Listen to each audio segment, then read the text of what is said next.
एक बार शॉर्ट में रिकॉल करते हैं कि अभी देखिए क्या क्या पढ़े थे, उसके बाद कंटिन्यू करेंगे। आज का टारगेट ये है कि समहाउ हम लोग ये चैप्टर वाइंड अप करते हैं। ठीक है, हम लोगों ने लास्ट लेक्चर में बच्चे लोग स्टार्ट किए थे इफेक्ट्स ऑफ इलेक्ट्रिक करंट, जहां पर हम लोगों ने थोड़ा सा करंट की हिस्ट्री देखे थे। 3 टॉपिक मैंने आपको बताया था, potential difference, current and resistance. उसके बाद हम लोगों ने एक डेरिवेशन किए थे हीट एनर्जी का, याद है? हीट एनर्जी का डेरिवेशन परफॉर्म किए थे, जहां पर हमने देखे थे कि किस तरीके से जब करंट पास होता है तो हीट एनर्जी जनरेट होती है। उसके अलग अलग फॉर्म पड़े थे। Heat energy is equal to I square R T, heat energy is equal to V I T, heat energy is equal to V square T by R, heat energy is equal to power into time. याद आ रहा है कि नहीं? फिर हम लोग ने heating effects of electric current start किए थे, जहां पर बल्ब के बारे में पढ़े थे, नाइक्रोम के बारे में, टंगस्टन के बारे में पढ़े थे। फिर हम देखे थे कि क्यों हम लोग सोलेनॉइड शेप यूज करते हैं। मैंने बताया था जितने ज्यादा टर्न होते हैं उतना ज्यादा उसमें करंट फ्लो होता है, उतने टाइम के लिए फ्लो होता है और उतनी ज्यादा हीट एनर्जी हम लोग को क्या होती है, ऑब्टेन होती है। फिर हमने वहां पर शॉर्ट सर्किट और ओवरलोडिंग के बारे में पढ़े थे, उससे कैसे बचा जाए उसके बारे में हम लोगों ने पढ़े थे। याद है ना? एमसीबी, मिनिएचर सर्किट ब्रेकर और फ्यूज के बारे में पढ़े थे। देन हम लोग ने पढ़े थे कि magnetic effect of electric current क्या होता है। मैग्नेटिज्म की स्टोरी बताया था मैंने कि किस तरीके से मैग्नेट डिस्कवर हुआ। फिर हम लोगों ने उसके बाद magnetic effects of electric current में वो स्टार्ट का एक्सपेरिमेंट पढ़े थे कि उस टाइम हम लोग को बताया कि जब किसी कंडक्टर से आप करंट को क्या करते हो, पास करते हो, तो वो कंडक्टर किसके जैसा बिहेव करता है, मैग्नेट के जैसा बिहेव करता है। याद आ रहा है? उसके बेस पर 3 एक्सपेरिमेंट पढ़े थे, current through straight wire, current through coil, current through loop, and third one is current through solenoid. याद आया आप लोग को?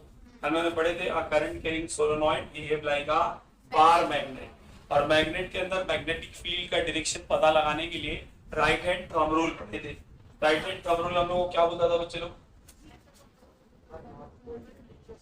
राइट हैंड थंब रूल बोलता था कि अगर आप कंडक्टर को अपने हाथ में होल्ड करो तो आपका थंब इंडिकेट करेगा डायरेक्शन ऑफ करंट, और ये कर्ल्ड फिंगर किसको इंडिकेट करेगी, डायरेक्शन ऑफ मैग्नेटिक फील्ड। याद आया? आया ना? अब नेक्स्ट टॉपिक स्टार्ट करते हैं। सभी लोग यहाँ पर ध्यान से, हम लोगों को जो नेक्स्ट पार्ट दिया है वो अगेन एक प्रिंसिपल पर है कि अ current carrying conductor place in a magnetic field experience a force. Topic क्या है? अ current carrying conductor place in a magnetic field experience a force. क्या एक्सपीरियंस करेगा बच्चे लोग? वो फोर्स एक्सपीरियंस करेगा। लेट्स सी, मैं यहाँ पे लिख भी देता हूं, current girls a current carrying conductor plays in a magnetic field, plays in a magnetic field experience a force, experience a force। अब इसका मतलब क्या है? इसके लिए ना बुक में एक एक्टिविटी दिया है आपको, उस एक्टिविटी को समझते हैं। उसने ना एक हॉर्स टू शेप का मैग्नेट लिया। कैसे शेप का मैग्नेट देखे होंगे आप लोग ने? ये नॉर्थ पोल है, ये साउथ पोल है, और इसको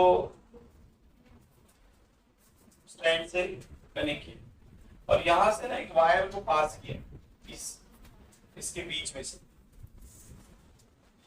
ठीक है, जैसे ये हॉर्स टू शेप मैग्नेट है तो इसके बीच में से इसने वायर को क्या कर दिया है, पास कर दिया।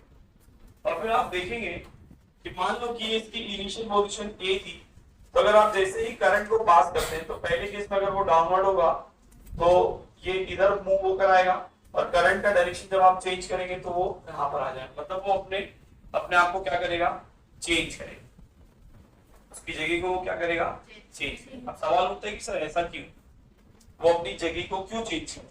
तो एकदम सिंपल सा लॉजिक है। ये एक मैग्नेट है बच्चों, हॉर्स शू शेप का एक मैग्नेट है, और जब आप इस कंडक्टर से करंट पास करोगे तो कंडक्टर में किसके जैसा बिहेव करेगा, मैग्नेट के जैसा बिहेव करेगा। हाँ या ना? और दो मैग्नेट की मैग्नेटिक फील्ड जब आपस में इंटरसेक्ट करेगी तो आपको क्या लगता है, मैग्नेट मूव होगा कि नहीं, कंडक्टर मूव होगा कि नहीं? अरे एक मैग्नेट के करीब में हम लोग दूसरा मैग्नेट लेकर आते हैं तो मैग्नेट मूव होता है ना उसकी वजह से, या तो आगे चली जाता है या तो उससे आकर अट्रैक्ट हो जाता है।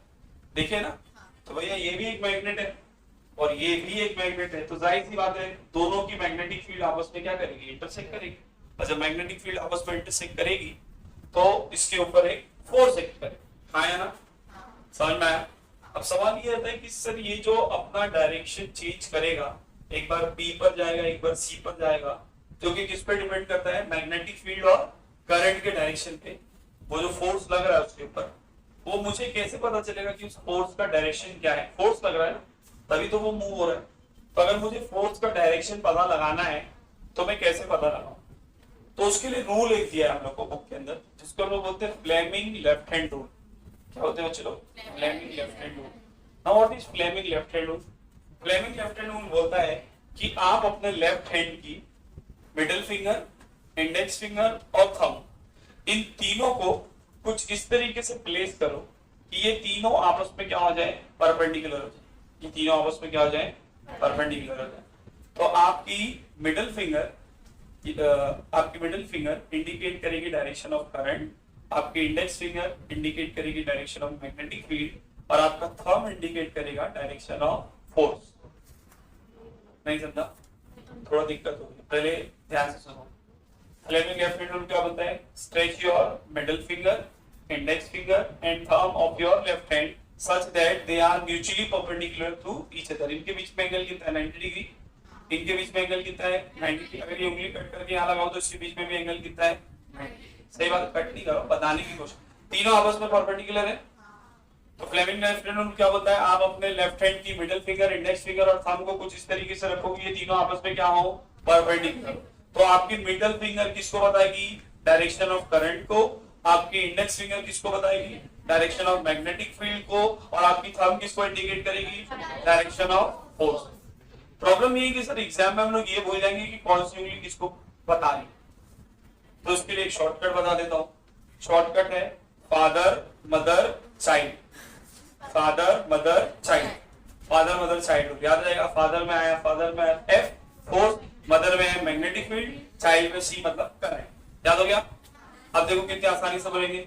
Stretch your middle finger, index finger and thumb of your left hand such that they are mutually perpendicular to each other. Then your middle finger will indicate direction of current. Then your index finger will indicate direction of, and your thumb will indicate direction of father, mother, child. याद हो गया? हिंदी। अब आओ ये rule लगाते हैं इसके अंदर। ये बेटा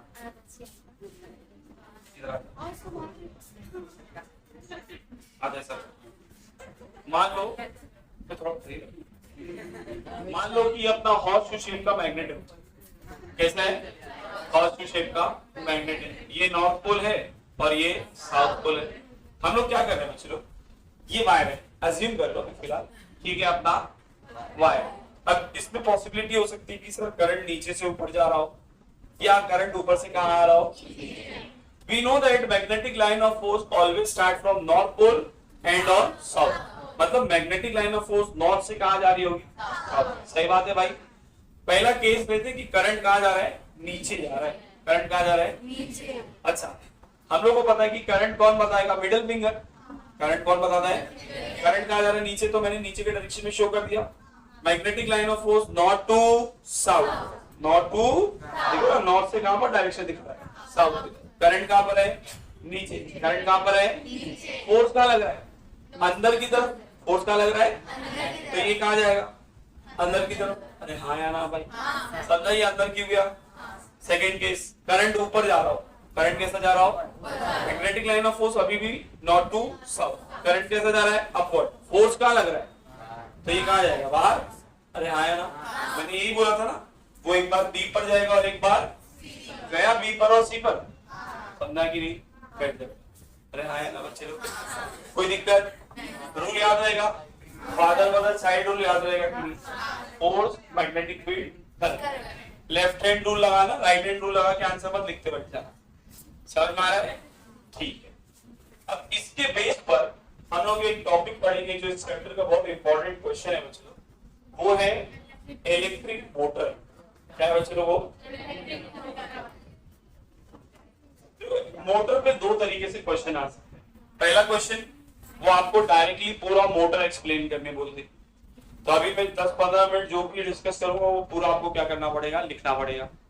या वो आपको सब क्वेश्चन दे दे, 4-5 उसके अंदर क्या करे, सब क्वेश्चन दे दे, बोले कि भैया एक एक लाइन में इसका आंसर लिख दो। ये आसान है, बट वो एक एक लाइन का आंसर लिखने के लिए आपको पूरा कंसेप्ट आना चाहिए, नहीं तो फिर कोई फायदा नहीं। अब जरा यहाँ पर ध्यान से समझो सब। पहले तो बात करते हैं कि what is motor. So motor is an electrical device which is used for converting electrical energy into mechanical energy। Motor fan के अंदर यूज कर रहे हैं, मिक्सर के अंदर यूज कर रहे हैं, वॉशिंग मशीन में यूज कर रहे हैं, बहुत सारी जगह पर आप लोग यूज करते हैं। तो मोटर का बेसिक काम क्या होता है, आप उसको इलेक्ट्रिकल एनर्जी दे दो, बदले में वो आपको मैकेनिकल एनर्जी। सो मोटर एक इलेक्ट्रिकल डिवाइस है जो इलेक्ट्रिकल एनर्जी को मैकेनिकल एनर्जी में क्या कर रहा है, कन्वर्ट कर रहा है। ठीक है, कोई दिक्कत है इसमें? अब बात करते हैं कि ये किस प्रिंसिपल पे काम करता है। तो इसका प्रिंसिपल यही है, अ current carrying conductor place in a magnetic field experience ऐसा ही कुछ डायग्राम, वहां पर भी मैग्नेट रहेगा, उसके बीच में कंडक्टर रहेगा, और जब आप उसमें से करंट पास करोगे तो उसके ऊपर फोर्स एक्ट करेगा, जिसकी वजह से वो क्या होगा, घूमना स्टार्ट करेगा, वो घूमेगा, वो देखते हैं कैसे घूमता है। क्लियर है, कोई दिक्कत है बच्चे लोग? ठीक है, मैं यहाँ पर मोटर का डायग्राम ड्रॉ कर रहा हूँ, ध्यान से देखेंगे सब। ये है नॉर्थ पोल, ये है साउथ पोल, मैग्नेट के 2 पोल है ना, तो यहाँ पर नॉर्थ पोल है और यहाँ पर ये बीच में उन्होंने एक कॉइल लगाए हैं बच्चे लोग। ठीक है, यहाँ पर है रिंग,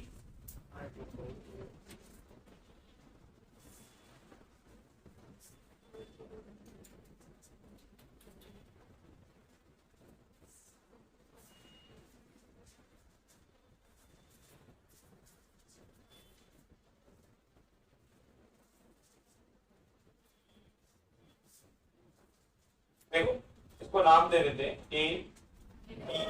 ABCD। ये जो है ना, इसको बोलते हैं कार्बन ब्रश। क्या बोलते हैं? Carbon brush. ये अपना कॉइल है ABCD, इसको बोलते हैं स्प्लिट रिंग।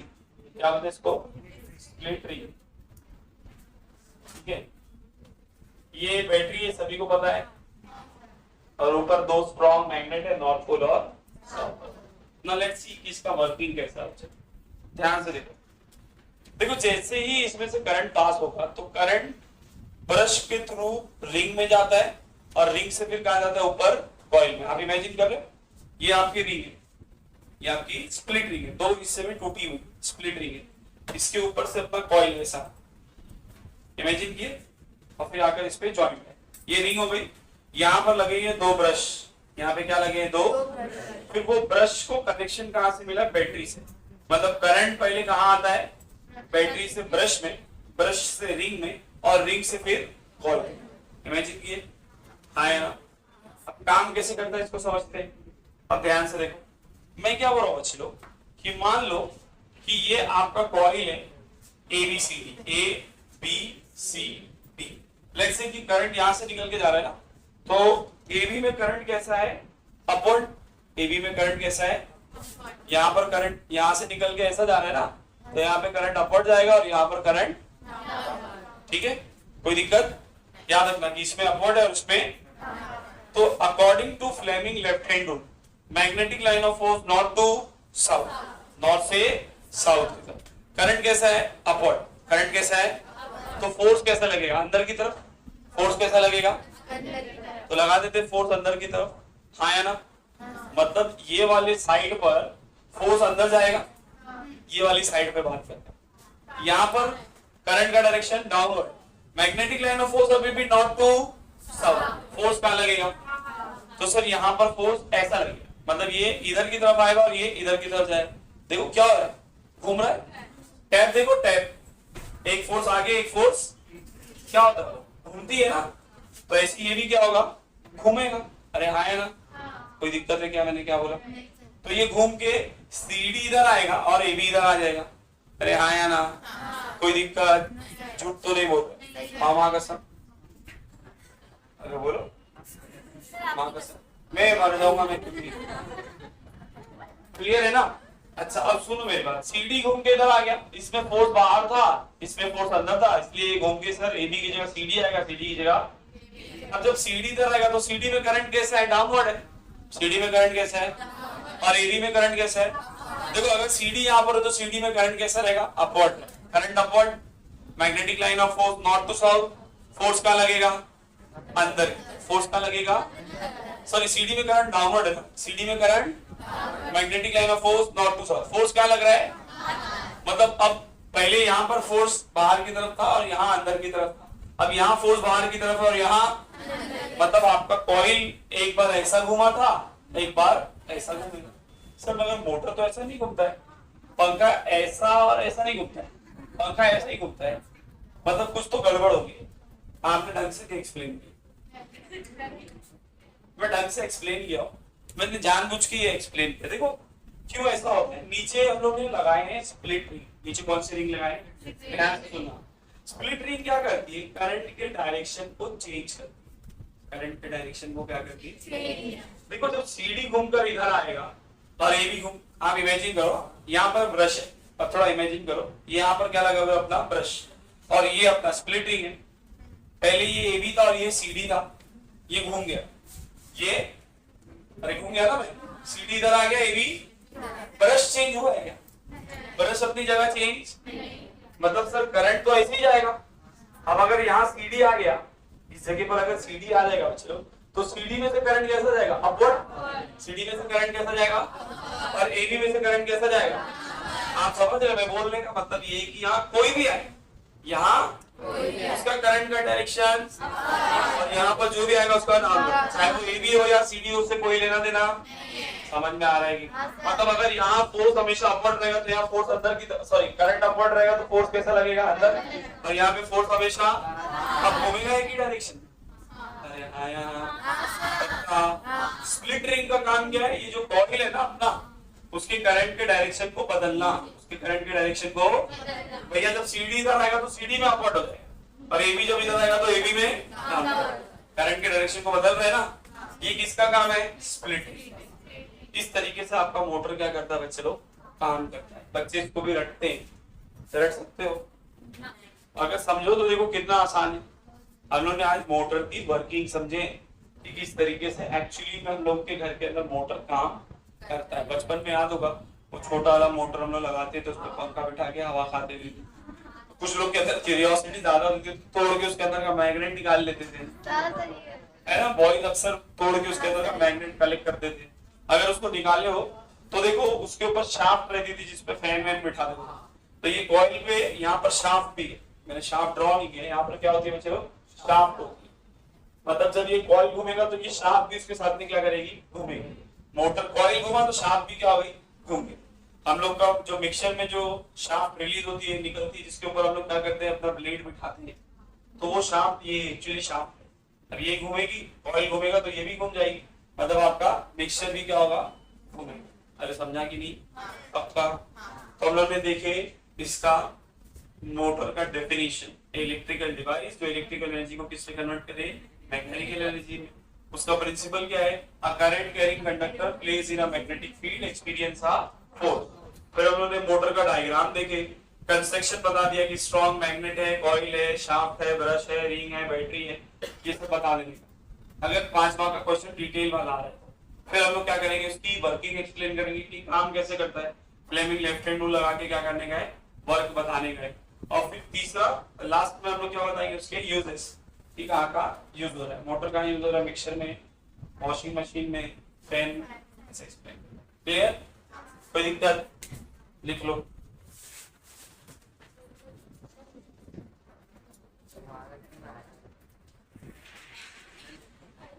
ठीक है, बैक टू द टॉपिक। जरा यहाँ ध्यान दो बच्चों, सब लोग यहाँ पर नोटिस करेंगे। ये बंद है, यहाँ ध्यान दो बच्चों। हम लोग बात कर रहे थे कि किस तरीके से मोटर काम करता है। मोटर के ही प्रिंसिपल पे, या जिस तरीके से मोटर काम करता है, वैसी एक डिवाइस है जिसको हम लोग गैल्वेनोमीटर बोलते हैं। क्या होते हैं बच्चे लोग, करंट मेजर करने के लिए या वोल्टेज मेजर करने के लिए यूज करते हैं हम लोग उसको। ठीक है। गैल्वेनोमीटर की वर्किंग भी सेम है मोटर के जैसे। इसके जैसे चलो, इसमें ना एक्चुअली क्या होता है, यहाँ पर एक डिफ्लेक्टर पॉइंटर होता है। हम लोग यहाँ पर एक कॉइल लेते हैं और इसको मैग्नेट के पास कनेक्ट करते हैं और इसको कनेक्ट करके रखते हैं हम लोग किससे, इस पॉइंटर से। ये कॉइल है, इसको मतलब सपोर्ट वपोर्ट देके हम लोग कनेक्ट करके रखे हैं और इसका जो दोनों एंड है वो किससे कनेक्टेड है, पॉइंटर से। अब अगर इसमें से करंट पास होगा, मैंने बताया ना गैल्वेनोमीटर क्या है, करंट मेजरिंग डिवाइस है। तो जब इसमें से अगर करंट पास होगा तो ये करंट जैसी पास होगा ये किसके जैसा बिहेव करेगा, मैग्नेट के जैसा। नीचे एक मैग्नेट है, यहाँ पर भी मैग्नेट है, तो या तो वो उसको अट्रैक्ट करेगा या तो वो उसको रिपल करेगा। रिपल करेगा तो ऊपर चले जाएगा, अट्रैक्ट करेगा तो नीचे आ जाएगा। अरे हाँ या ना, तो ये अपनी जगह को क्या करेगा, चेंज करेगा। और जगह चेंज करेगा तो डिफ्लेक्टर से कनेक्टेड है, तो डिफ्लेक्टर क्या होगा, मूव होगा। नीचे आएगा तो अलग जाएगा, ऊपर जाएगा तो, इसीलिए ये जीरो इधर रहता है सेंटर में। जीरो कहाँ रहता है, इस साइड जा रहा है तो भी डिफ्लेक्शन देगा, मतलब नीचे आ रहा है तो भी डिफ्लेक्शन, ऊपर जाएगा तो भी डिफ्लेक्शन। मतलब इसका मतलब क्या है, अगर ये डिफ्लेक्ट हो रहा है इसका मतलब है कि सर्किट में से करंट फ्लो हुआ। अरे हाँ या ना, करस्पॉन्डिंग जितना ज्यादा करंट फ्लो होगा उतना ज्यादा उसके अंदर क्या होगा, डिफ्लेक्शन होगा। तो आपको अगर पता करना है कि किसी डिवाइस में करंट फ्लो हो रहा है या, तो आप इसको यूज करो, गैल्वेनोमीटर। अगर गैल्वेनोमीटर का इंडिकेटर पॉइंटर मूव हुआ मतलब समझ जाने का उसमें से करंट क्या हो रहा था, फ्लो हो रहा था, वरना करंट फ्लो। क्लियर, कोई दिक्कत है इसमें। नेक्स्ट टॉपिक को हम लोग पढ़ते हैं, ये बड़ा इंपॉर्टेंट है, ये अपना चैप्टर नंबर 5 हम लोग पढ़ेंगे, उसमें वापस आएगा। हम लोग उसको बोलते हैं इलेक्ट्रोमैग्नेटिक इंडक्शन। क्या बोलते हैं, इलेक्ट्रोमैग्नेटिक इंडक्शन।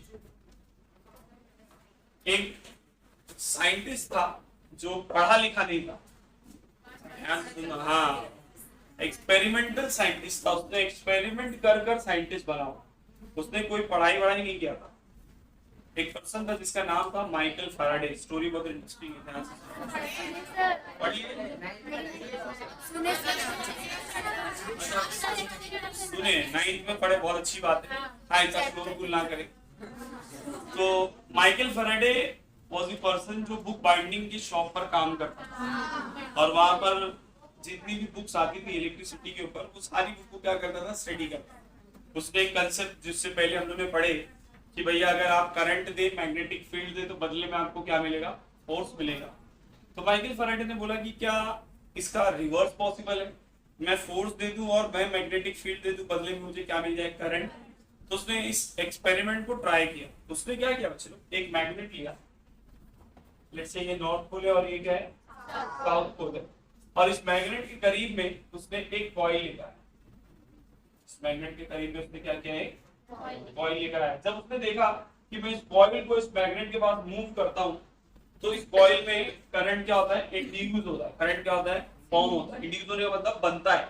और इस फिनोमेना को हम लोग क्या बोलते हैं, इलेक्ट्रोमैग्नेटिक इंडक्शन। क्या बोलते हैं इसको, शॉर्ट फॉर्म में EMI।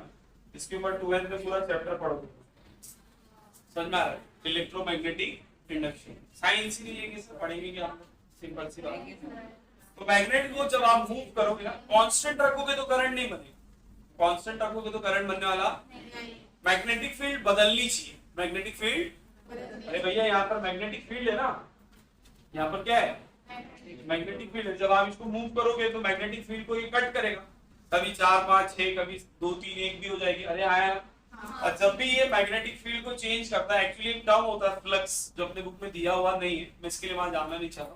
तो जब ये मैग्नेटिक फील्ड को कट करेगा तो उसकी वजह से इसके अंदर करंट क्या होता है, इंड्यूस होता है। दोनों चीज पॉसिबल है, आप कॉइल को रखकर मैग्नेट को मूव करो या मैग्नेट के अराउंड में कॉइल को मूव करो, दोनों ही केस में करंट क्या होता है बच्चों, इंड्यूस होता है। करंट क्या होता है, induce. And this phenomena is known as EMI। This phenomena is known as electromagnetic induction, discover by who, Michael Faraday. किसने बताया आपको? सवाल याद है कि सर ये जो करंट बन रहा है, इस करंट का डायरेक्शन कैसे पता चलेगा? तो इस करंट के डायरेक्शन को पता लगाने के लिए हम लोग के पास फ्लेमिंग राइट हैंड रूल, जैसे लेफ्ट हैंड रूल था वैसे ही राइट हैंड, सिंपल सेम, सब कुछ सेम है, फादर मदर चाइल्ड। बट इस बार हम लोग को करंट का डायरेक्शन बताना है। उस बार किसका डायरेक्शन बता रहे थे, फोर्स। तो हम लोग वही बोलेंगे, stretch your middle finger, index finger and thumb of your right hand such that they are mutually perpendicular to each other. Then मैं करंट को लास्ट में रखूंगा। Then your thumb will indicate direction of force, your index finger will indicate direction of magnetic field and your middle finger will indicate the direction of current। समझ में आया? अब देखो बच्चों, ये जो करंट बनता है ना, ये करंट दो तरीके के होते हैं। एक होता है एसी और एक होता है डीसी। टेस्ला और एडिसन की स्टोरी तो याद ही होगी, देखे थे वीडियो आप लोग ने? उस पर हम लोग ने एक वॉर के बारे में मैंने एक्सप्लेन किया, एसी और डीसी करंट की वॉर एडिसन और टेस्ला के बीच में। एडिसन ने डीसी करंट बनाया था, टेस्ला ने एसी करंट बनाया था। तो अभी मैं वहां तो नहीं जाऊंगा, बट हम लोग को डिस्टिंग्विश दिया है, तो हम लोग डिस्टिंग्विश को पढ़ लेते हैं। AC current and alternating current and direct current. AC बोले तो ऑल्टरनेट, ऐसा चलता है ऑल्टरनेट, इसके अंदर पॉजिटिव और नेगेटिव साइकिल। डीसी में कोई साइकिल नहीं होती, वो स्ट्रेट चलता है, उसमें कोई साइकिल वाइकल। ऑल्टरनेट साइकिल बनती है एसी में, डीसी में कोई साइकिल। अब देखो इसमें साइकिल बन रही तो उसकी फ्रीक्वेंसी होगी। 9th स्टैंडर्ड में साउंड पढ़े थे, साउंड में हमने पढ़े थे ना, नंबर ऑफ साइकिल पर सेकंड। एक सेकंड में कितनी साइकिल बनती है, इसको बोलते हैं फ्रीक्वेंसी। जैसे पंखा घूम रहा है तो ये एक सेकंड में 5 बार घूम रहा है, एग्जांपल दे रहा हूं, एक सेकंड में कितनी बार घूम रहा है, तो इसकी फ्रीक्वेंसी कितनी है, 5 hertz. Hertz is the unit for frequency. Frequency की यूनिट क्या होती है, हर्ट्ज। तो हम लोग इंडिया में जो अल्टरनेटिंग करंट यूज करते हैं बच्चों, इसकी फ्रीक्वेंसी होती है 50 हर्ट्ज। कितनी होती है, फ्रीक्वेंसी इज 50 हर्ट्ज। कोई बताएगा डीसी की फ्रीक्वेंसी कितनी होगी? सर 0। कितनी होगी? अरे इसमें कोई साइकिल बन रही है क्या? जब साइकिल ही नहीं बन रही तो फ्रीक्वेंसी का सवाल। साइकिल बनती तो फ्रीक्वेंसी आती ना, साइकिल तो बनेगी नहीं, तो फ्रीक्वेंसी का सवाल। अरे फ्रीक्वेंसी का मतलब समझ में आया ना भैया? फ्रीक्वेंसी बोले तो नंबर ऑफ साइकिल पर सेकेंड, नंबर ऑफ साइकिल पर एक सेकंड में कितनी साइकिल बनती है, इसी को हम लोग बोलते हैं फ्रीक्वेंसी। इंडिया में जो अल्टरनेटिंग करंट यूज कर रहे हैं इसकी फ्रीक्वेंसी कितनी है, 50 हर्ट्ज। अच्छा तीसरा देखो जरा, हम लोग ये जो एसी करंट यूज करते हैं ना बच्चे लोग, इसके अंदर पावर लॉसेस कम होता है। पावर लॉसेस क्या होता है, अगर लॉन्ग ट्रांसमिशन के लिए यूज करना है तो हम लोग को कुछ को यूज करना पड़ेगा, AC. Power losses is less, power losses is, और यहाँ पर लिखेंगे power losses are more, power losses are. आपको पता है लॉन्ग ट्रांसमिशन के लिए हम लोग किसको यूज कर सकते हैं, एसी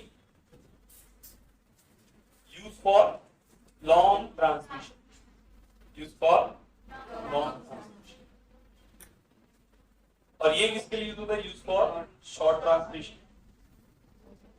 आप लोग ने अपना जो बैटरी देखे बच्चे लोग, बैटरी जो करंट बनाती है, इन्वर्टर वाली जो बैटरी होती है वो कौन सा करंट बनाती है, डीसी करंट। कौन सा करंट बनाती है, बट मेरे घर में कौन सा करंट चलता है, एसी। अरे याद है कि नहीं, लॉन्ग ट्रांसमिशन के लिए तो कौन सा करंट लगेगा, एसी का। ट्रांसफार्मर से जो करंट आ रहा है वो एसी आ रहा है। कौन सा आ रहा है, आपके घर के जो डिवाइसेस चलते हैं वो किस पे चलते हैं, एसी पे चलते हैं।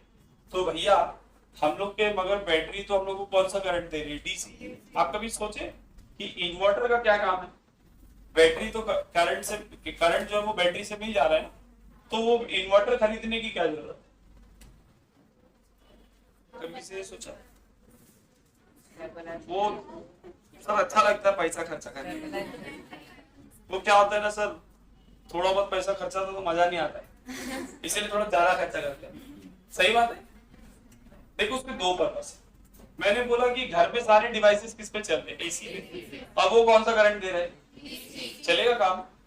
आपको डीसी को किस में कन्वर्ट करना पड़ेगा, एसी। इसीलिए हम लोग लगाते हैं इन्वर्टर। इन्वर्ट उसको क्या करता है, चेंज करता है। इन्वर्ट का मतलब ही क्या होना, उल्टा करना। तो वो डीसी को किस में कन्वर्ट करेगा, एसी। और दूसरा आपके बैटरी को चार्ज भी तो करना है ना, वो रिचार्जेबल है ना, तो हम लोग को बार बार उसको क्या करना है, रिचार्ज करना है। तो रिचार्ज करने के लिए जो मशीन यूज होती है वो भी कौन है, इन्वर्टर। अरे समझा कि नहीं? आपने कभी सोचे कि हम लोग मोबाइल के अंदर चार्जर का क्यों यूज करते हैं? हम लोग के पास जो कॉर्ड है उसका दोनों एंड निकालते हैं और वायर खरीद के लेकर आते हैं, नीचे से ज्वाइन करते हैं, प्लग लगा के सीधा लगा देते हैं। आया ना, जबरदस्ती का चार्जर ढूंढना पड़ता है, बहुत बार आईफोन का चार्जर नहीं मिलता है कि नहीं? सीधा ज्वाइन करते हैं ना सर, खत्म करते हैं, बात ही कर, यहाँ से कॉर्ड का 2 वायर निकाल लो, छीन दो उसको, दोनों कनेक्शन यहाँ से प्लग लो, लगा दो, खत्म। नहीं, सब मोबाइल बूम, ऐसी होगा ना। इसके पीछे 2 रीजन है। पहला, आपके मोबाइल की जो बैटरी है वो डीसी पे, मतलब आपके मोबाइल में जो करंट चलता है वो कौन सा है, डीसी, और हम लोग के घर में जो करंट आ रहा है एसी। तो सर अगर आप उसको एसी सप्लाई देंगे तो बूम तो होगा। दूसरा, आपकी बैटरी चलती है 5 वोल्ट पर, अब मेरे घर में आ रहा है 220 वोल्ट। आप समझ रहे हैं ना। एक बंदा है जिसको मैंने बोला, वो बोलता है मेरे से 5 किलो नहीं उठा जा रहा भाई, मैं बोला 220 किलो उठा, काम करेगा? दब के मर जाएगा सर। सही बात है ना। इसीलिए चार्जर एक्चुअली बच्चे लोग ट्रांसफार्मर का काम करता है, स्टेप कम। वो वोल्टेज को क्या करता है, पहले तो कम वोल्टेज को क्या करता है, वो कन्वर्ट करता है एसी को डीसी में, ताकि आपकी बैटरी क्या हो सके, चार्ज। अरे समझा कि नहीं। 220 वोल्ट आ रहा है ना घर में, और चार्जर को तो कितना चाहिए, बैटरी को, मोबाइल को 5 वोल्ट। तो अपना इसीलिए हम लोग चार्जर यूज करते हैं कि वो 220 को किस में कन्वर्ट करेगा, 5 में, जो रिक्वायर्ड वोल्टेज। और फिर हम लोग उसको क्या करते हैं, यूज करते हैं। पहले पता है जो इंडियन रेलवे होती थी ना, उसमें जो करंट सप्लाई यूज करते थे हम लोग, वही सप्लाई हम लोग होम में भी यूज करते थे।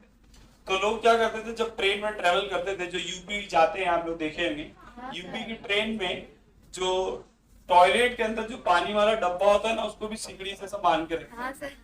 नोटिस किया, पब्लिक उसको भी लेके जाती है, डब्बे को भी ऐसा थैली झोले में भर के लेके जाती। फिर बोले अम्मा देख, आज मैंने लोटा ले आया। देखे हो, जो अक्सर यूपी और बिहार ट्रेवल करते हैं उन्होंने नोटिस किया, सुने भी होंगे। पहले क्या होता था ना, तो जो होम अप्लायंसेस में करंट यूज होता था वही करंट वहां पर भी यूज होता था। तो लोग क्या करते थे, अपने मतलब ट्रेन से जाते जाते पंखा तो लाइट लेके जा रहे। बोले आप ही लोग तो बोले ट्रेन हमारी संपत्ति है, तो मैं लेके जा रहा हूँ मेरी संपत्ति। इंडियन गवर्नमेंट बहुत परेशान थी, इंडियन रेलवे जिससे, तो उन्होंने क्या किए, उसको कन्वर्ट किए, उसको लो वोल्टेज 110 वोल्ट पर एसी सप्लाई पर लेकर आए। और ऑन बोर्ड जो चलता है वो डीसी चलता है, मतलब अगर अब आप डिवाइस ले भी लिए, तो मतलब चुरा के लेके आ भी गए, तो वो आपके घर में चलने वाला, और आप किसी को बेच भी, आप बोले सर भंगार में बेच दूंगा, भंगार वाला भी नहीं लेगा, उसको भी पता है कि उसके कुछ काम का। अगर लिया तो जिसको सामने बेचेगा पूछेगा तेरे पास कहाँ से आया, समझ में आ रहा है। तो अब हम लोग फैन और लाइट चोरी, पब्लिक पहले पंखा लाइट सब निकाल के, एक जगह में न्यूज पढ़ा था कि लोग पटरी निकाल के लेके चले गए, गला वाला के बेच दिए। क्लियर है? अरे आए ना, एसी और डीसी क्लियर में। चलो, alternating current, direct current, galvanometer समझ में आ गया, ये लिख लो। तो लास्ट का टॉपिक जनरेटर स्टार्ट करते हैं।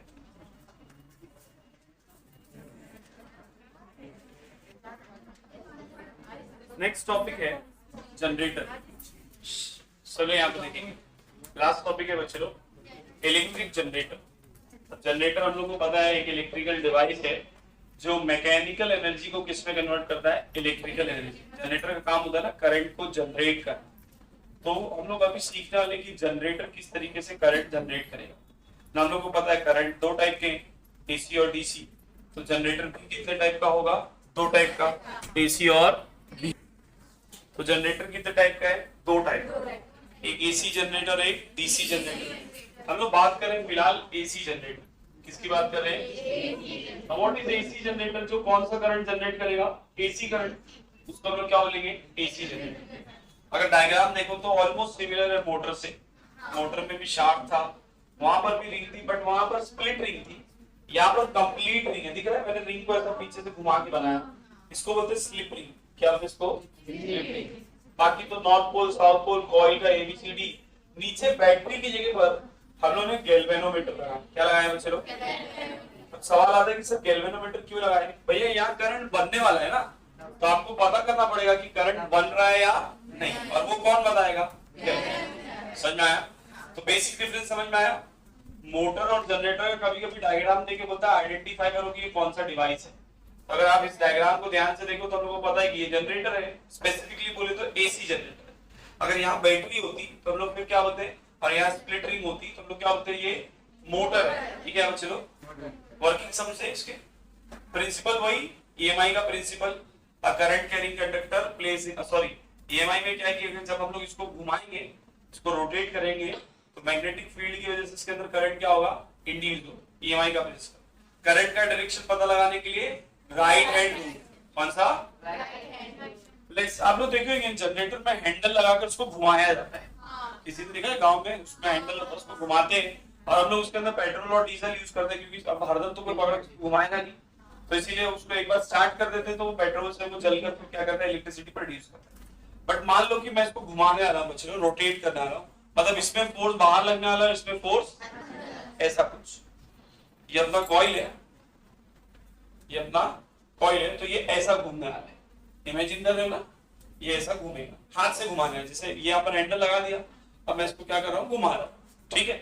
तो इसमें फोर्स कैसा, बाहर है, याद रखना, इसमें फोर्स कैसा है, बाहर है, और इसमें फोर्स कैसा है, अंदर है। ऐसे ही घुमाऊंगा ना, ऐसा तो नहीं होगा, एक बार ऐसा फिर ऐसा, एक ही डायरेक्शन में उसको घुमाएंगे हम लोग अप्लाई करते हैं फ्लेमिंग राइट हैंड रूल। क्या अप्लाई करते हैं, तो ये राइट हैंड है, according to Fleming right hand rule magnetic line of force north to south, force का है बाहर की तरफ, फोर्स का लगा दिया, करंट का डायरेक्शन कैसा होगा, अपवर्ड, करंट का डायरेक्शन कैसा होगा, अरे ईएमआई के प्रिंसिपल के हिसाब से इसमें करंट बनेगा, और उस करंट का डायरेक्शन कहाँ होगा, इसमें अपवर्ड, करंट का डायरेक्शन क्या होगा। बात करते सीडी में, सीडी में फोर्स कैसा है, अंदर की तरफ, नॉट टू, करंट कहाँ जाएगा, डाउनवर्ड, करंट कहाँ जाएगा, मतलब बोलने का ये है कि सर जब आप इसको घुमा रहे हैं तो पहले करंट का जो डायरेक्शन होगा वो ए से बी जाएगा, बी से सी जाएगा, और सी से बी जाएगा, है कि नहीं बच्चों, मतलब यहां से करंट निकलेगा ऐसा होते हुए B2 से उतर के फिर ऐसा जाएगा, अरे है ना, मतलब अगर मैं एक्सटर्नल सर्किट की बात करूं, बाहर कॉइल के बाद बाहर वाली सर्किट, तो करंट B2 से कहां जाने वाला है, सही है ना, अरे कोई दिक्कत है क्या, नहीं सर। अच्छा आप घुमा रहे हैं, आप उसको क्या कर रहे हैं, तो सर CD इधर आएगा, AB इधर आएगा, अरे हाँ है ना, CD मतलब मैं ऊपर ही ऐसा बना देता हूँ आप लोगों को समझाने के लिए, ये अपना C, ये अपना D, ये अपना B और ये अपना A हो जाएगा जब वो घूमेगा, सही बात है, अरे BA उधर चले गया और CD इधर, सही बात है, बट मैं तो घुमा अभी भी वैसे ही रहूं, अरे मैंने बोला ना मैं ऐसे ही घुमाने वाला ना, मैं ऐसा तो करने वाला हूं नहीं, मतलब सर जब CD इधर आएगा तो भी उसको आप उधर ही लेकर जाने वाले, मतलब जब CD इधर आएगा, जब CD इधर आएगा तो भी इसमें फोर्स कैसा लगेगा, बाहर, और इसमें फोर्स कैसा लगेगा, मतलब अब CD की बात करें, करंट फोर्स कैसा है, बाहर की तरफ, magnetic line of force north to south, current कैसा, CD में करंट कैसा है, अपवर्ड है, और AB में करंट कैसा जाएगा, सही बात है, मतलब जब वो घूम जाएगा तो करंट कैसा जाएगा चलो सर, D से C, C से B, B से A, मगर ध्यान से देखो DC जो है वो किससे कनेक्टेड है, B2 से, DC किससे कनेक्टेड है, और AB किससे कनेक्टेड है, अब करंट देखो D से C, फिर B, फिर A, फिर B1 ना, अरे देख रहे हैं ना यहाँ पे, D से कहा गया C, C से कहा गया B, B से कहा गया A, A से कहा जाएगा B1 और B1 से कहा जाएगा, अरे इमेजिन किए, समझा मैंने क्या बोला, अब जरा नोटिस करके देखो बच्चों, एक बार करंट B2 से B1 गया था, मतलब करंट ऐसा गया, और एक बार करंट B1 से B2 जा रहा, मतलब करंट, मतलब बोलने का ये है कि एक बार अगर प्लस गया था तो एक बार फिर प्लस, तो फिर अरे बना की नहीं ऐसी, यही बनाना था ना भाई, बना दिए, कोई दिक्कत, अच्छा अब सवाल उठता है कि सर मान लो मुझे AC बनाना हो तो, सॉरी DC बनाना हो तो, ये तो AC है ना, ऑल्टरनेटिंग करंट चल रहा है ना, अगर मुझे DC बनाना हो तो क्या करना पड़ेगा, तो सिंपल आप नीचे यहाँ पर स्प्लिट रिंग यूज कर लो, कौन सी रिंग यूज करो, हम लोग अभी पीछे पढ़े थे ना, तो स्प्लिट रिंग क्या करती है, कोई भी इधर है उसका करंट का डायरेक्शन एक ही जगह रहता है, याद है ना, मैं बता था AB में करंट हमेशा अपवर्ड रहेगा और CD में हमेशा, तो घूमने दो कोई फर्क पड़ता नहीं, तो अगर आप यहाँ पर स्लिप रिंग की जगह पर स्प्लिट रिंग यूज कर दो तो आपका जो जनरेटर होगा वो कौन सा होगा, DC जनरेटर। एग्जाम में अगर यहाँ पर स्प्लिट रिंग दे दिया, कौन सी रिंग दिया, और नीचे गैल्वेनोमीटर लगाया, तो वो कौन सा जनरेटर हुआ, फिर DC जनरेटर, कौन सा जनरेटर हुआ, ये AC वाला है, AC में स्लिप रिंग है ना, स्प्लिट रिंग लगा दिए तो कौन सा जनरेटर हो गया, समझा कि नहीं, पक्का, जनरेटर का वर्किंग समझ में आ गया, डायग्राम देख के आइडेंटिफाई कर लोगे, पक्का, झूठ नहीं बोल रहे, लिख लो।